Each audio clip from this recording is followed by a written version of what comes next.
The grease from the flat-top grill at Big Al's diner seemed to seep straight into Marcus's bones. For 10 years, since he was 18, Marcus had been the backbone of that spot on Pennsylvania Avenue. He prepped, he cooked, he managed the inventory, and he locked up. He knew West Baltimore, and more importantly, he knew what the people there wanted to eat. One rainy Tuesday, Marcus brought a folder to Al. He had spent months mapping out a plan to modernize the joint, adding a catering arm for local churches, introducing a loyalty program, and revamping the menu with healthier, soul-infused options that the younger crowd was driving across town for. Al didn't even open the folder. He just laughed, a loud, grating sound that cut through the hiss of the fryer. Marcus, you're a good kid, but you don't know the first thing about the restaurant business.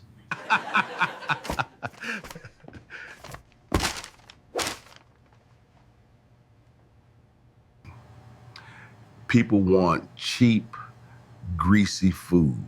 It wasn't just the rejection, it was the look in Al's eyes.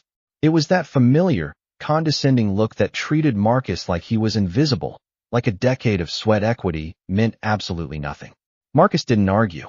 He just nodded, fished his folder out of the trash when Al wasn't looking, and went back to work. But something inside him shifted.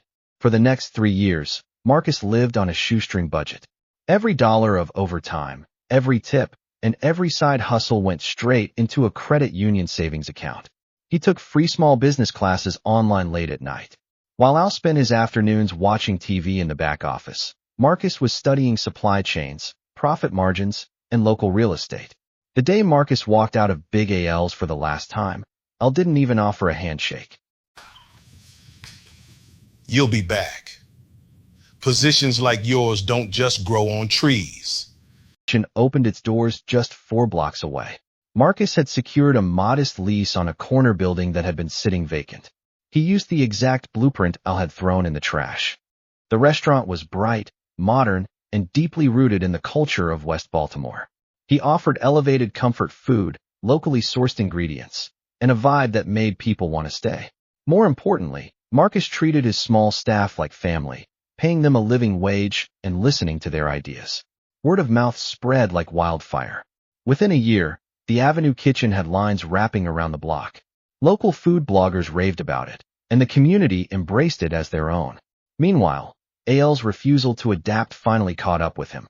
Big Al's diner, with its peeling wallpaper, rising prices, and stagnant menu, began to bleed customers. Within 2 years of Marcus leaving, Al quietly put a "Closed Forever" sign in the window. It was a bustling Thursday evening at the Avenue Kitchen. Marcus was standing near the front expo line, adjusted his clean apron, and looking out over a packed dining room. The atmosphere was alive with laughter, the clinking of glasses, and the aroma of smothered pork chops and garlic herb cornbread. Then, the front door chimed. An older man walked in, looking deflated. His shoulders slumped, and his jacket looked a little too big for him. It was Al. Al stood in the foyer, blinking at the bright lighting, the vibrant local artwork on the walls, and the sheer volume of happy customers. Marcus walked out from behind the counter and approached him. "Table for one." Marcus asked, his tone calm and polite. Al jumped a little, looking up to meet Marcus's eyes. For the first time in 13 years, Al looked small. He looked around the restaurant again, then down at his own shoes. Marcus. I was just in the neighborhood. I heard people talking about this place. Didn't realize it was yours until I saw the sign.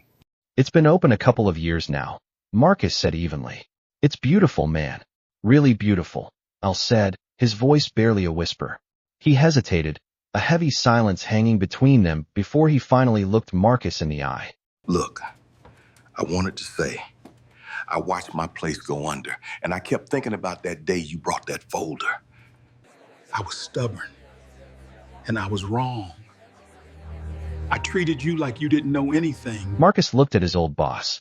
He thought about the years of being looked down upon, the exhaustion, and the anger he used to carry. But looking around his own crowded, successful restaurant, that anger was entirely gone. I appreciate you saying that, Al, Marcus said, offering a genuine, grounded smile. It took what it took to get here. Thank you for watching, and coming soon.